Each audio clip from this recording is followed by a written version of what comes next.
많이 알면 알수록 오히려 내가 얼마나 모르는지를 깨닫게 된다.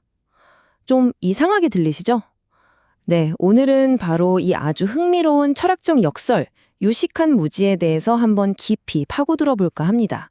사실 모든 건 이 질문 하나에서 시작됐어요. 유한한 인간이 과연 무한한 신을 알 수 있을까? 이 질문이요. 철학자 니콜라우스 쿠자누스가 평생을 바쳐서 답을 찾으려고 했던 바로 그 질문입니다. 한번 생각해 보세요. 한계가 명확한 우리 같은 존재가 어떻게 무한한 신을 온전히 이해할 수 있을까요? 자, 그럼 이 엄청난 질문을 던진 사람, 15세기 철학자이자 또 외교관이기도 했던 니콜라우스 쿠자누스. 대체 어떤 사람이었을까요? 먼저 그의 이야기부터 한번 시작해보죠. 이야기가 정말 한 편의 영화 같아요. 쿠자누스가 교황의 특별사절단으로 콘스탄티노플에 파견됐다가 배를 타고 돌아오는 길이었어요. 상상해보세요. 사방이 끝없이 펼쳐진 바다, 그 망망대해 한가운데서 그의 머릿속에 정말 혁명적인 아이디어 하나가 번뜩 떠오른 겁니다. 그게 바로 유식한 무지라는 개념입니다. 유한한 존재가 어떻게 무한에 다가갈 수 있는가? 라는 질문에 대한 쿠자누스만의 역설적인 대답이었던 거죠. 근데 이 이름만 들어도 벌써 이상하잖아요. 유식한데 무지하다. 말이 안 되죠? 네, 맞아요. 이런 걸 형용모순이라고 하죠. 말 자체에 모순이 있는 거예요. 예를 들면 소리 없는 총성이라던가 둥근 사각형 같은 거요. 앞뒤가 안 맞잖아요. 유식한 무지도 똑같습니다. 아니, 어떻게 유식하면서 동시에 무지할 수가 있을까요? 이게 이 개념의 핵심입니다. 자, 이 질문에 대한 답을 찾으려면요. 당시 철학계를 양분하고 있던 두 개의 커다란 생각의 흐름을 먼저 알아야 해요. 쿠자누스가 바로 이 두 거대한 흐름 사이에서 자기만의 길을 찾아낸 인물이거든요. 그 당시 철학계에는 말하자면 두 개의 큰 팀이 있었어요.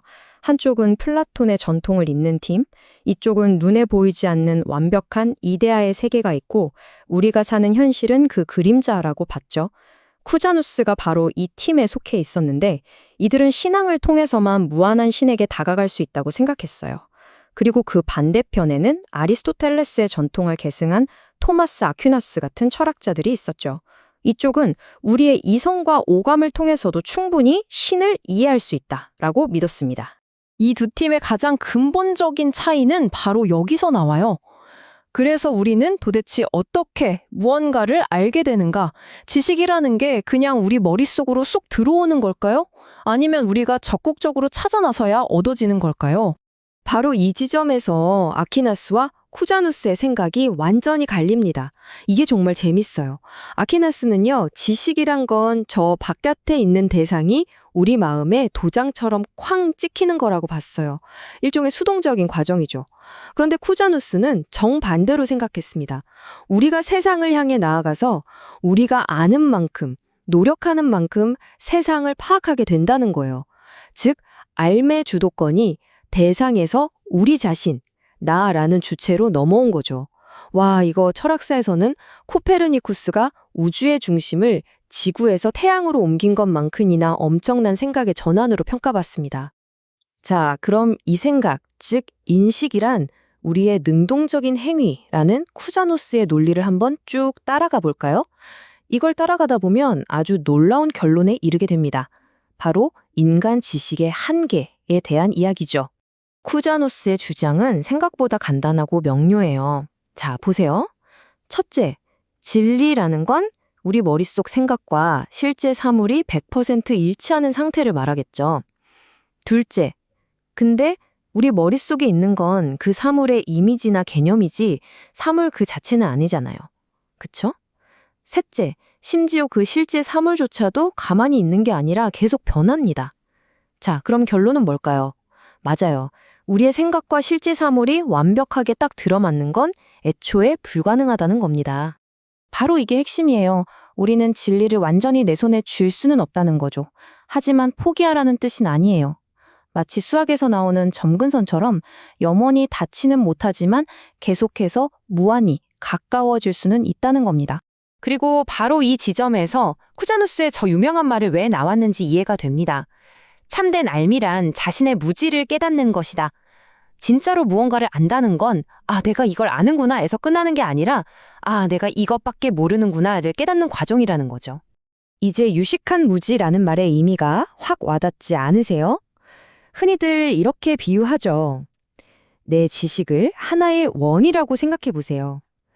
제가 아는 게 많아져서 이 원이 점점 커지면 어떻게 될까요? 원의 둘레, 즉 내가 모르는 미지의 세계와 맞닿는 경계선도 그만큼 더 길어지는 겁니다. 그러니까 아이러니하게도 더 많이 배우면 배울수록 내가 모르는 세계가 얼마나 거대한지가 더 뚜렷하게 보인다는 거죠. 바로 이게 유식한 무지입니다. 근데 잠깐만요. 이 이야기 어디서 많이 들어본 것 같지 않으세요? 맞습니다. 많은 분들이 아마 고대 그리스의 철학자 소크라테스를 떠올리셨을 거예요.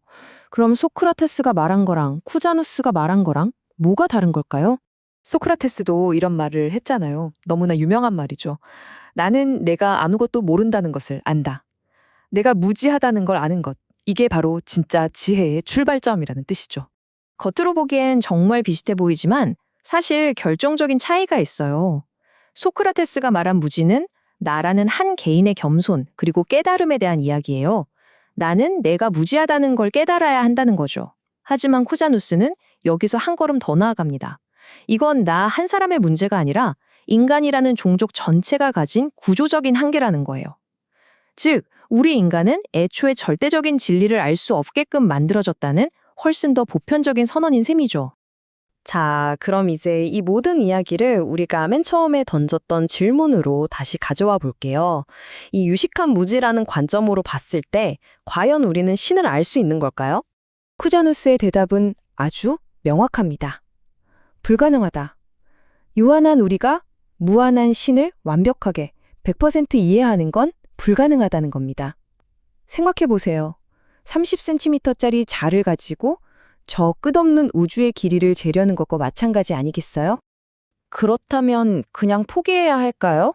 어차피 정상에 오르지도 못할 거 뭐하러 힘들게 산을 오르냐는 질문이 나올 수 있겠죠? 신이나 진리에 대해 알려고 노력하는 거 전부 다 부질없는 짓일까요? 쿠자쿠노스는 여기에 대해서 아주 단호하게 아니요 라고 말합니다. 알물 포기하라는 게 절대 아니에요. 오히려 정반대입니다. 우리가 계속해서 알려고 노력하는 그 과정 속에서 비록 완벽하게는 아니더라도 신에 대해, 진리에 대해 조금씩 더 가까이 다가갈 수 있다는 겁니다. 결국 중요한 건 도달이라는 결과가 아니라 다가가려는 그 과정 자체에 있다는 거죠. 자, 그럼 오늘 이야기 유식한 무지의 핵심을 한번 정리해 볼까요? 첫째, 절대적인 진리라는 건 우리가 완전히 손에 쥘 수 없는 목표와 같습니다. 하지만 둘째, 그 목표를 향해서 계속 노력하는 과정을 통해서 우리는 진리에 점점 더 가까워질 수 있습니다. 그리고 마지막으로 바로 그 과정 속에서 우리는 우리가 몰랐던 세계가 얼마나 광대하고 무한한지를 더 깊이 깨닫게 된다는 겁니다. 만약 절대적 진리가 우리가 아무리 다가가도 결코 닿을 수 없는 저 바다 너머의 수평선과 같다면 그 수평선을 향해서 평생 노를 저어가는 우리의 이 여정은 과연 어떤 가치가 있는 걸까요? 모든 검색만 하면 바로 정답이 튀어나오는 이 시대에 정답이 아닌 과정의 가치를 묻는 이 15세기 철학자의 질문이 여러분에게는 어떻게 들리시나요? 한 번쯤 깊이 생각해 보게 되는 지점인 것 같습니다.